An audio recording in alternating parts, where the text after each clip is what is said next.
बात होगी शांति संधि के सूत्रधार मोदी की। करीब 30 महीने से यूरोप जल रहा है। 2.5 साल से भी ज्यादा वक्त से रूस यूक्रेन में युद्ध चल रहा है।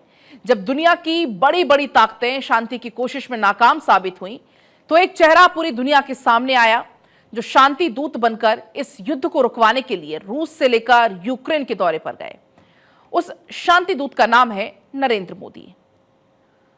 प्रधानमंत्री नरेंद्र मोदी एक ऐसे व्यक्ति विशेष बन गए हैं जिनसे इस युद्ध में शांति समझौते की उम्मीद नहीं की जा रही और अब ये उम्मीद की जा रही है और अब ये उम्मीद पूरी होती हुई नजर आ रही है।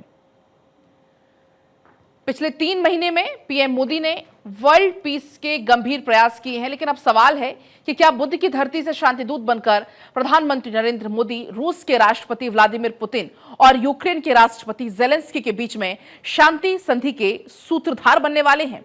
क्या युद्ध रोकने के लिए भारत आखिरी रास्ता है? दरअसल आपको हम कुछ तस्वीरें भी दिखा रहे हैं लगातार। अब ये 2 तस्वीरें आपकी टीवी स्क्रीन पर हैं। इन 2 तस्वीरों को आप देखिए और इन 2 तस्वीरों के सामने आने के बाद से ही उम्मीद की अब ये जाने लगी है कि पीएम मोदी एकमात्र ग्लोबल लीडर हैं जो कि रूस यूक्रेन युद्ध को रुकवा सकते हैं। और ऐसा हम क्यों कह रहे हैं, इसको आप इस तरह से समझिए। पहली तस्वीर पीएम मोदी के इस साल 9 जुलाई को मॉस्को दौरे के दौरान की है और दूसरी तस्वीर है 23 अगस्त की, जब पीएम मोदी यूक्रेन के दौरे पर थे। रूस दौरे पर पीएम मोदी ने पुतिन से एक दोस्ती के नाते इस जंग को लेकर शांति संदेश की बात की, तो वह यूक्रेन के दौरे पर भी ज़ेलेंस्की से बातचीत के दौरान पीएम मोदी ने कहा कि वो शांति का संदेश लेकर आए हैं।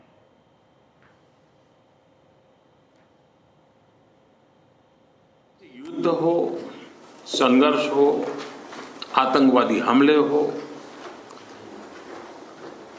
मानवता में विश्वास करने वाला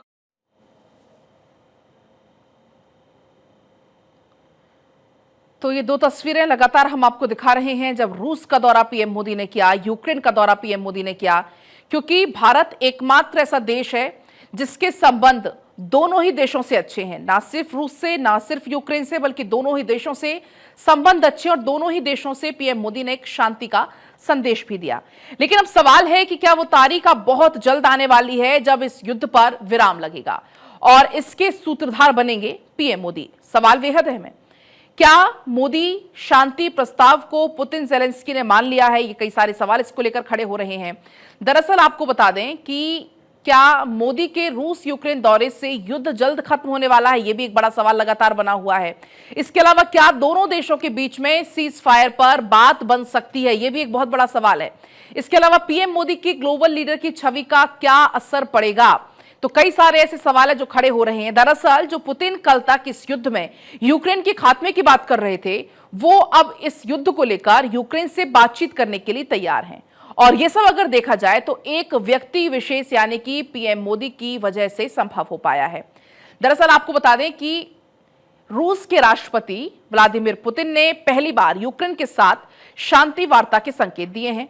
पुतिन ने कहा है कि जंग में समझौते को लेकर यूक्रेन से बातचीत के लिए तैयार है। भारत दोनों देश के बीच में मध्यस्थता कर सकता है। इसके साथ ही पुतिन ने यह भी दोहराया कि 2022 में जब जंग शुरू हुई तब तुर्की ने दोनों देशों के बीच समझौता कराने की कोशिश की।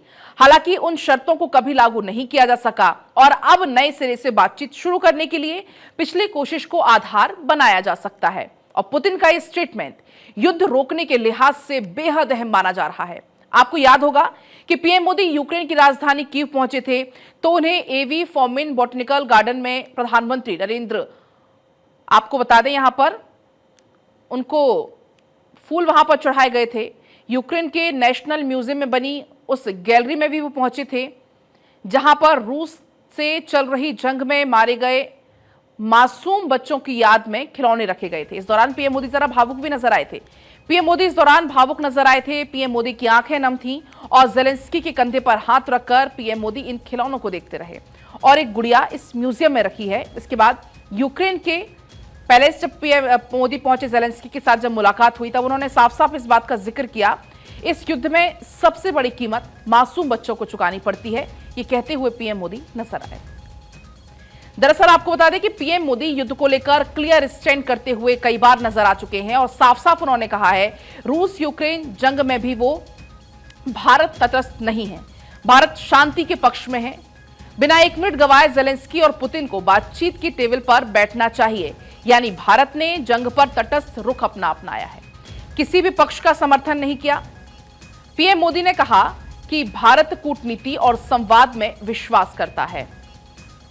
तो शांति का पैगाम लेकर यूक्रेन और रूस जाने वाले पीएम मोदी के इस कदम को वैश्विक शांति को बढ़ावा देने की भूमिका निभाने की भारत की रणनीति के रूप में देखा गया। दरअसल युद्ध बहुत दूर तक फैला है, इसने दुनिया के देशों की अर्थव्यवस्था पर संकट पैदा कर दिया है और युद्ध ने वैश्विक आपूर्ति श्रृंखला में भी संकट पैदा कर दिया है। और पीएम मोदी को उम्मीद है कि यह जल्द अब समाप्त हो जाएगा ताकि विश्व अर्थव्यवस्था को और ज्यादा नुकसान ना पहुंचे। पीएम मोदी 21वीं सदी की सबसे बड़ी रणभूमि बने यूक्रेन से लौटे तो शांत नहीं बैठे। कीव से लौटे तो पीएम मोदी ने 27 अगस्त को रूस के राष्ट्रपति व्लादिमीर पुतिन से फोन पर लंबी बात की। 2 महीने में दूसरी बार पीएम मोदी ने रूस और यूक्रेन युद्ध पर ये दूसरी बार था जब पुतिन के साथ लंबी बातचीत की गई हो, चर्चा की गई हो।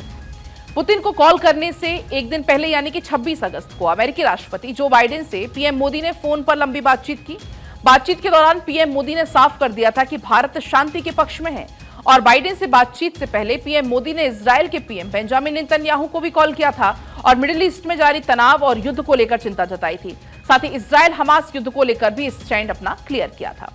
दुनिया जानती है कि जब तक अमेरिका और पश्चिमी देशों से यूक्रेन युद्ध में बारूद और हथियार आने खत्म नहीं हो जाते, जब तक रूस की यूक्रेन पर मिसाइलें बरसनी बंद नहीं हो जाएंगी, जब तक दोनों नेता जेलेंस्की और पुतिन के बीच में बातचीत की टेबल पर बैठकर इस युद्ध को रोकने का कोई समाधान नहीं निकलेगा, तब तक यूक्रेन युद्ध नहीं रोके जा सकते हैं। क्योंकि पीएम मोदी जिस बुद्ध की धरती से शांति का संदेश लेकर दोनों नेताओं से मिले, ऐसी कोशिश अब तक किसी और देश के प्रधानमंत्री या राष्ट्राध्यक्ष ने नहीं की है।